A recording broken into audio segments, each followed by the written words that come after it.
I want to also, yeah, I want to ask you about the fertility issues that people are encountering nowadays. It's even called the fertility crisis, fertility collapse. Well, the way to, that's a purely personal problem. The Very libertarian uh, of you. very very well. The thing is that, yeah, I mean, it It's it not an shows accusation. It's a systemic problem. It's it's a happening in the system. world. It's a systemic problem, and arguably it all comes from, the Declaration of Independence, and this phrase, the pursuit of happiness. And people have this, like, eat pray love mindset, right? And even people who aren't 43-year-old wine ants. And and the 43-year-old wine ant phenomenon is just the result of, this condition lasting too long, and the the funny thing is like is a it's like, there's no better way to explain this than sort of the feeling of like traveling as being a parent, right? Because let's say I go to Rome, right?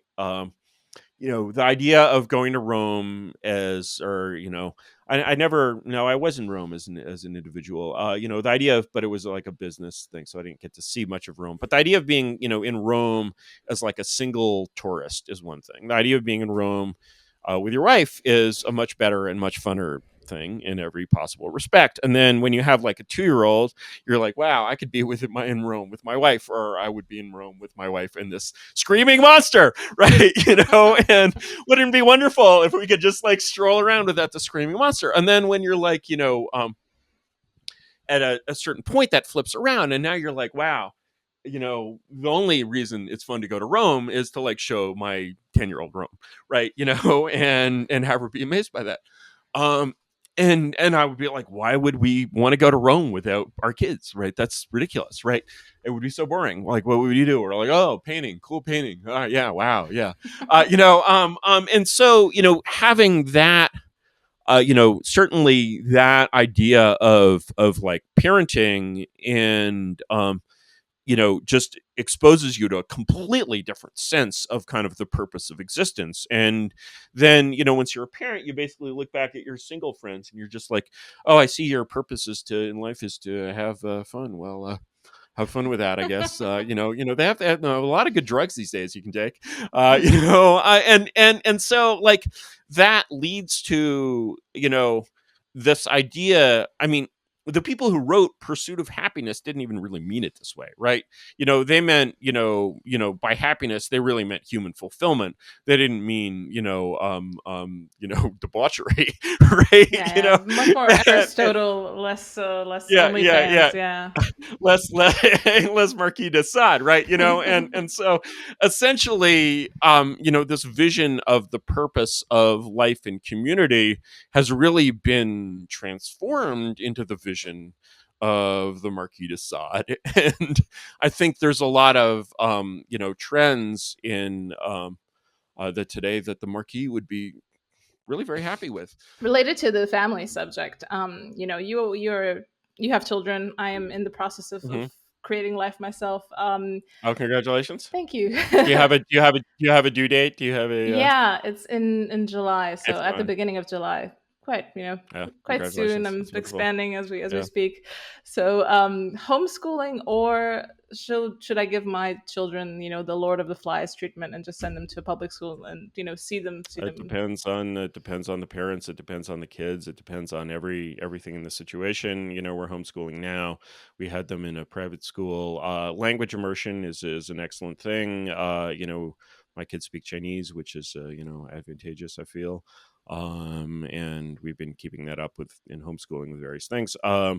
The Despite the corona insanity, obviously homeschooling is far superior in corona world. Hopefully we won't remain in that world.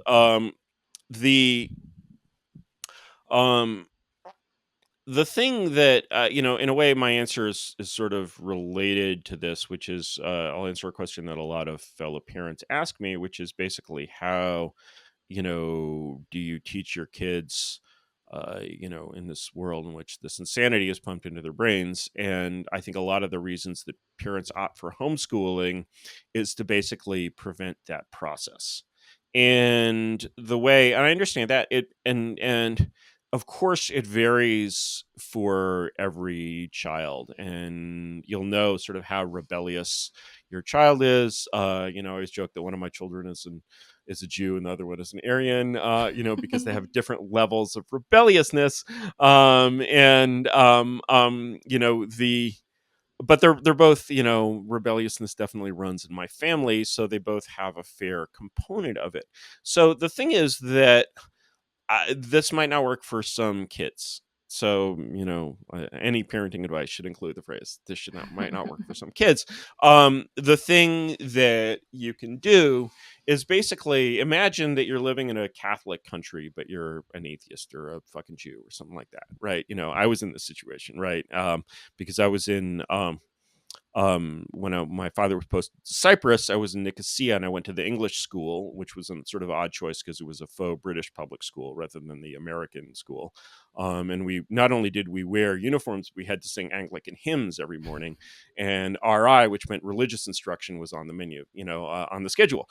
They finally decided that for RI, I would get to sit in the library, which I think was probably the best choice in several different respects. But imagine that you're living in a super Catholic country. You're sending your child to a Catholic school, but you're not actually Catholics, and you're not giving them any Catholic indoctrination at home. This child is not going to grow up believing that the wafer actually turns into Jesus in your mouth. That is not going to happen. He'll just be like, what the fuck? Right. And if it is his world that is reinforced on all sides, absolutely he will deeply internalize whatever sort of religious absurdities he's asked to believe. And of course, an absurdity is this, to all Catholics listening, an absurdity is the same thing as a miracle, as you pointed out, right? And so the question is, does he believe in miracles? Does he have faith? And if this faith, whether it's Catholicism or wokeism, is installed only at school but not at home, that is a recipe for the child to learn their own form of doubt.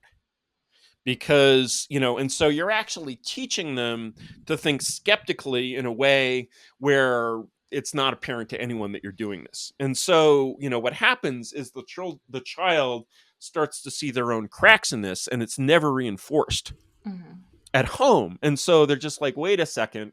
And then eventually they start driving the process, really. And then at a certain point you sort of switch over to the point where what you really have to worry about with them is teaching them how to control the power level, which is a much better problem. It's still a hard problem, but it's a much better problem than the other problem, right? And so that way of basically saying, okay, I'm going to expose you to all that society believes in has a couple of different benefits. The first one is they learn to hide their power level. They learn to basically conform. They learn to basically behave like all the other kids. Very important life skill.